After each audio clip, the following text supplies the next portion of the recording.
Okay, and good afternoon and welcome to another edition of Between the Lines here at SAC.TV, where we discuss local issues that come up in the newspaper over the last week or two, and we talk about what's happening in the communities and what's happening in your neighborhood. This will be available on SAC.TV as soon as it's finished uploaded, and then it'll go to channel 16 in Schenectady and channel 18 in Albany. And today we have two special guests. We have Tom Verret. Did I say that right? Verret. Verret. And Tom is running for city council here in the city of Schenectady. And also with us we have Marianne Ruscitto, who's running for the Schenectady County Legislator, District 1. District 1. Yeah. And as I mentioned, we're going to discuss some of the issues and find out about how our local residents and soon-to-be representatives, we hope, will be talking about these issues and coming up. So one of the first things that we noticed in a recent paper was this about the residents' rally for the Carver Community Center. I feel that there's a strong need for a community center in their neighborhood, and I'd like to get a little feedback of what you guys think about that. So with that, we'll start with Mary Ann first. I absolutely believe that we do need the Carver Center up on Mount Pleasant, and these kids need to have a place to go. They need a place that's safe where they can go and play games and learn and not be out in the street looking for trouble. So. Which is one of the major issues that we have right now. Yeah. There's a lot of young people out in the street not having anything to do, and I think they need the structure. I think they need the teaching. You know, they can play basketball inside. They can have board games. And I think it's an excellent idea, and I think it should be saved. I really do.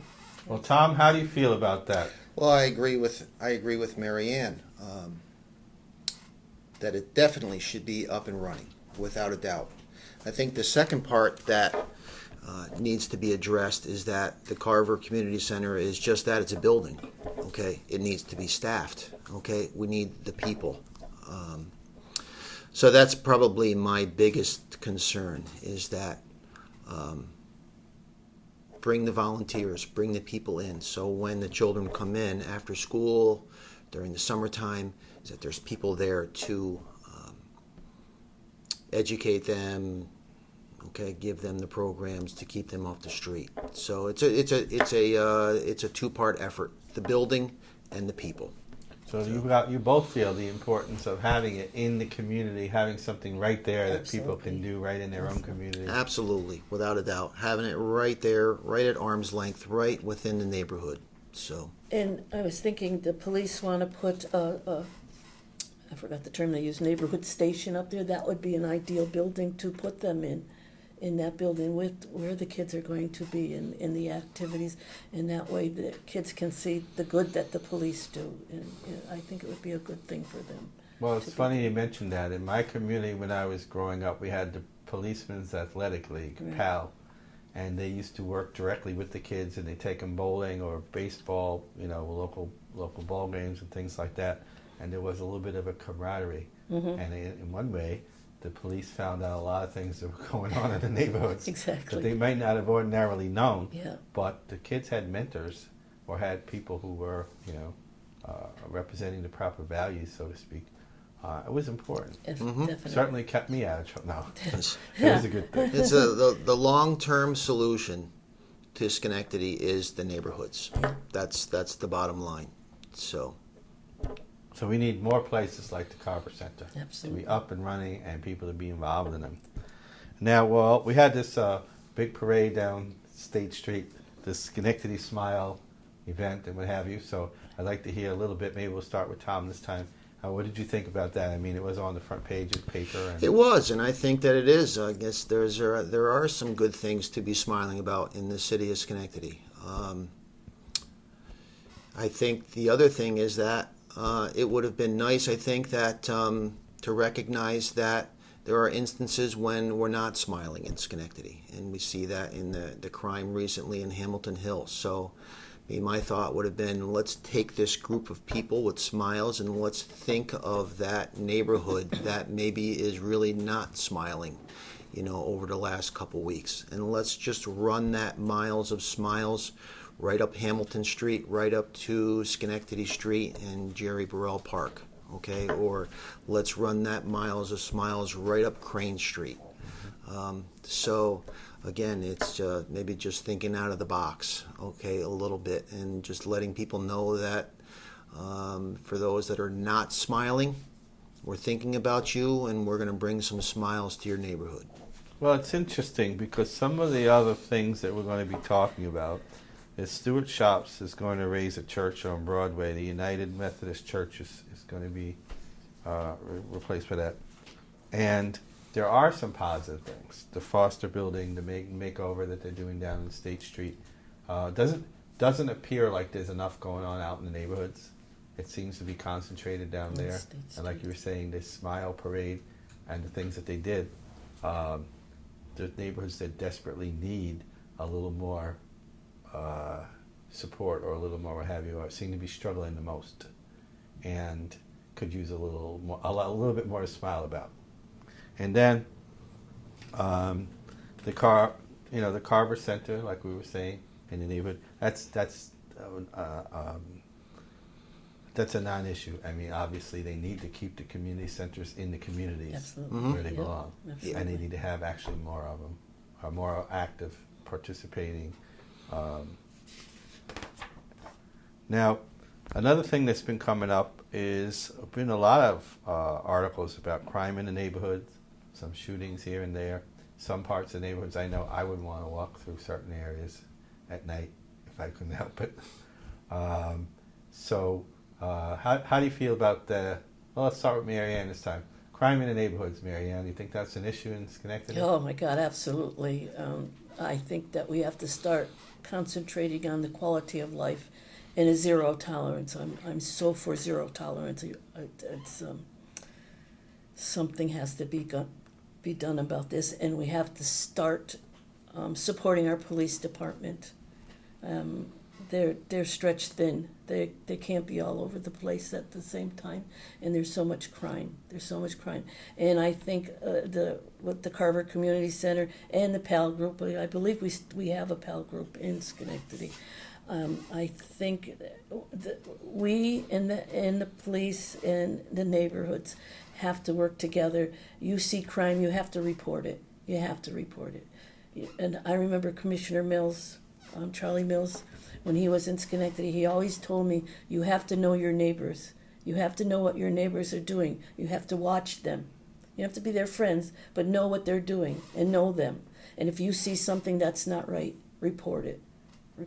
And Tom, would you like to jump in here on that one? Well, I could not agree more. I think we've heard for years, Councilman Riggi, just from the mountaintop shouting about quality of life, and he couldn't be more correct.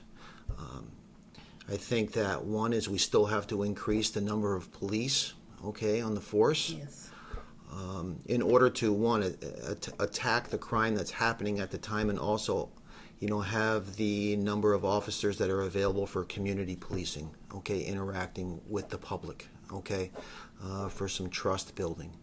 The other thing is we have to, in regards to the crime, it's a multi-pronged effort, One of the first things is that we have to reinforce in the residents through some type of education that they have to be accountable for their children,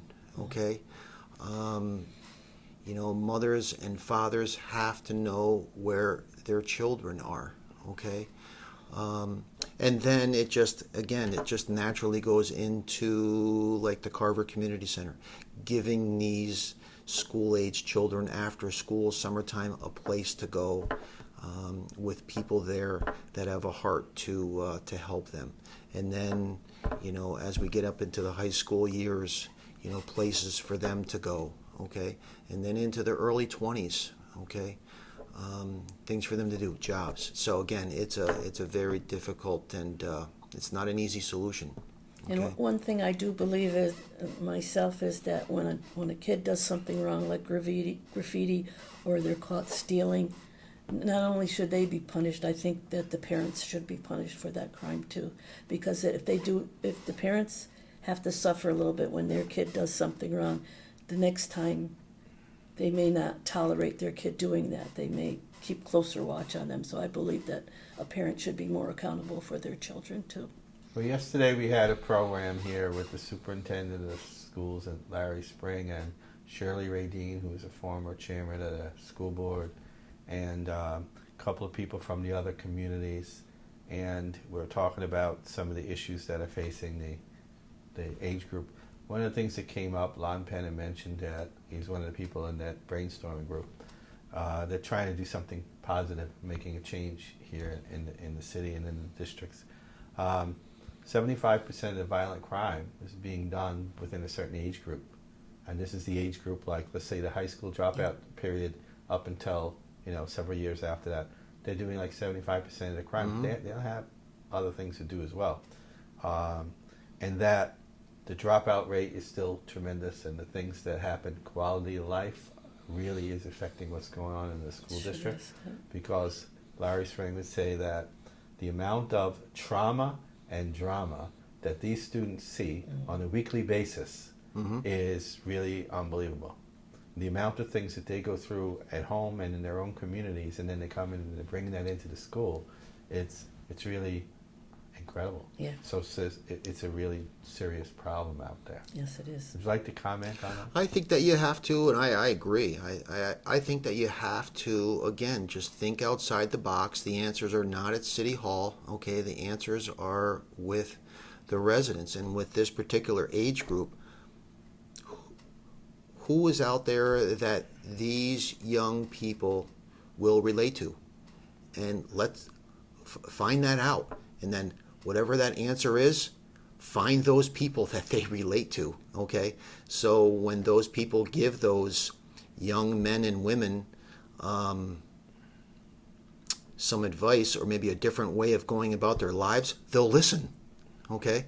They're not going to listen to, just the elected officials at City Hall. There's just no relationship there, okay?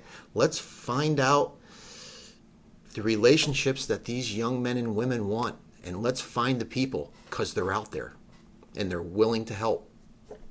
I think we all know something needs to be done here, and I feel like there are quality of life issues all the way around, all over the city, and some people do come forward. Like Marianne was talking about the need for county animal shelter. Yes.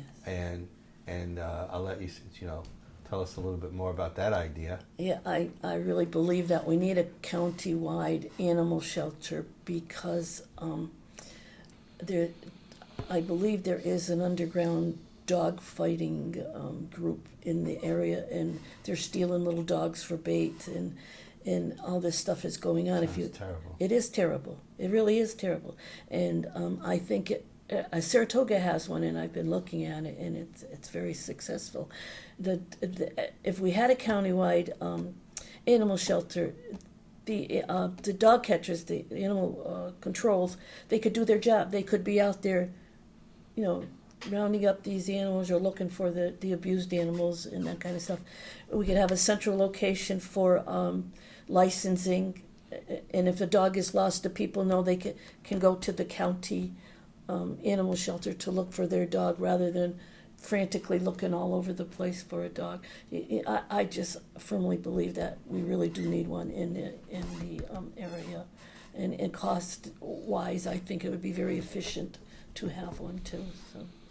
You like the idea of that as well? I do. I mean, if you look at what they did last year in regards to the countywide dispatch system, which is now located in Rotterdam, okay, the experts crunched a number, talking about dollars and cents, and that came to a reality. So it only makes sense to look at, a countywide, facility for the animals, okay. So it certainly makes sense on the face of it, for sure. This is all about people coming forward. Yes. And one thing I'd like to, I say to people, I think you guys are saying the same thing as well, that the people out there need to be the change that they want to see in their community. Yeah. But it's only with the people, as you were mentioning. We could have the building, We can even find the funding, but we've got to have the people come forward that want to see a positive change in their community to get involved out there and be the change you want to see in your own community. And Well, it starts with them. We have rescue groups that have stepped up and said that they want to work in a shelter. They wanted to take over the one in the city. I mean, they're very passionate about what they do. And my cousin down in Florida, they have an animal shelter down there that's run by the animal rescue groups. And it's very successful, and they have their all their activities there and everything. They have a couple staff people, but the animal rescue groups are the people that really do run the shelter. So it's doable. It can be done, because I know that, speaking to some of the people in these rescue groups who are absolutely wonderful, they are so passionate, and they would love to have a place like that, and they would really love to have it. Now, switching gears a little bit, I'd like to talk we touched very briefly on things like property taxes and property values and quality of life issues in the neighborhoods. And one thing is for sure, high property taxes push down property values. That's a fact. That's how people qualify for mortgages and everything else. So one of the my question would be, what could be done about lowering property taxes in the city? And in this case, you're part of the city, which is running for legislature. But anybody have come across any ideas for lowering property tax here in the city? Well, I think the first thing that needs to be looked at and really just lasered in on is going to be the money from the casino, which is coming. So I think that can be a very good starting point, okay, in regards to, taking that revenue from the casino, specifically pointing that money to reducing property tax, okay, and using that as a springboard to get people into Schenectady to buy homes. That's I think that would be a great springboard. There's people that want to buy homes in Schenectady, okay, but the taxes are a huge hindrance. It's a big roadblock to coming in, because you'll find that the homes in Schenectady are just absolutely beautiful, okay, and desirable. It's the taxes. Well, when I grew up, it was the American dream to buy a home, invest in that home, fix it up, and so forth, that it would increase in value, that it would be a source of sort of equity in your lifetime. For generations, this was the fact. The fact that it would go down in value is really something kind of new, and the fact that you could be taxed for more than 100% of the value is, to me, extremely new and almost unconstitutional in my mind, that there's any way that your property tax should be higher than the full value of the house. Mm-hmm. And right now we're talking about 1.21% with the equalization rate, and property values going down. You have a unique circumstance that people are being taxed at a higher rate than what the property is worth. I almost think there should be a law against that. There really ought to be a law against it. But in any case, so like a bridge that's underwater, you can lower the water or you can raise the bridge. There's a lot of ways to do things and a lot of options. And thinking out of the box is a big thing. I think the second thing is that you really just have to look at the crime and how you're going to address the crime. Who wants to buy a house, where they feel that their family or their children are not going to be safe, okay? And that's the thing. The crime has got to be right on the top of the priority list to address it, okay? And again, it's not an easy solution, okay? But it's got to be addressed. One of the thoughts I have, and thinking out of the box, is that we have an overabundance of housing in Schenectady. And I do agree with McCarthy that he's tearing down a lot of these vacant houses. We have too much rental properties. So if we get rid of some of these houses, we get rid of some of the problems too, because there won't be as much property available to rent. So I think it would encourage people to be owner occupancy in these houses if they want to live in Schenectady. And right now we have an overabundance of slumlords, which really bugs the heck out of me. And I think if we get rid of these two-family houses and multiple dwellings, that would help to get rid of some of those problems of these people that are living in the city that really don't care about it, So I think if we don't have these houses, it would encourage the people to convert some of these houses into one family and move back into the city. So I think one of the things Tom was mentioning, like the high taxes kind of drive some of that stuff to happen. Absentee landlords buying houses, not paying the tax on them, or that type of thing. The high taxes on the properties are a real issue. And I was looking at a case in the newspaper a few weeks back. I'd like you to comment on that. The person bought the house from the city for like $5,000 at auction. The first year they owned the house, their property taxes that they had to pay came to about $5,000, which is what they paid for the house. So what is the house really worth? And would the person have an opportunity to reinvest in that house and maybe gradually build up the equity, but also build up the taxes on it to a legitimate point? Get it back on the rolls, but raise it up to a respectable level. In many cases, that doesn't happen because they get hit with a big bill unexpectedly. Who would think that we would pay $5,000 for a house, and at the end of the year, I owe $5,000 in taxes? Yeah, really. Who would think that? People wouldn't even it wouldn't enter their mind. So it's kind of like a spiral that's created, a sort of catch-22 spiral that says high taxes lead to lower values lead to absentee landlords leads to crime, and you get into that thing. So thinking out of the box and brainstorming here, how do we reverse that? How do we break that cycle? And I think one of the only ways to break that cycle, in my mind, is definitely do something about the taxes and do it now, not hypothetically or in the future. Yeah, exactly. Without a doubt. Like you mentioned, Randa, you had the superintendent of schools here.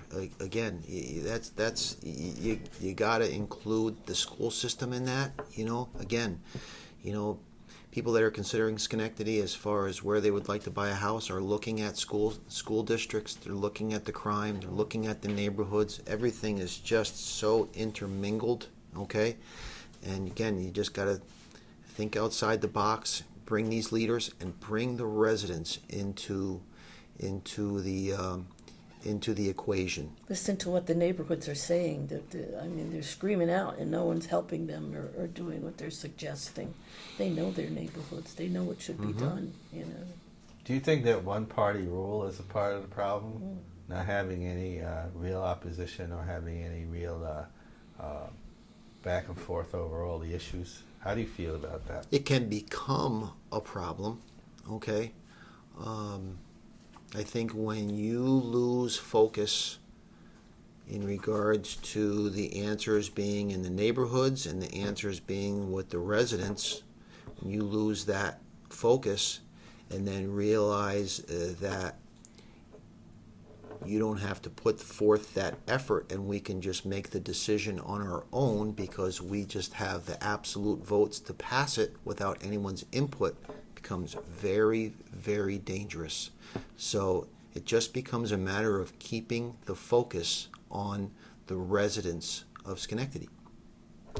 I'd like to. You agree with that? What I just wanted to say, one of the things, this is my first time running, as you know, and I went to one of the legislative meetings, and I'm sitting there and I'm thinking, I like all these people that are sitting here. It's very uncomfortable for me to run against them. And I'm thinking, they really have the same goal that we have. They may think a little bit different about how to get there. And I think that, I lost my train of thought. I think that, what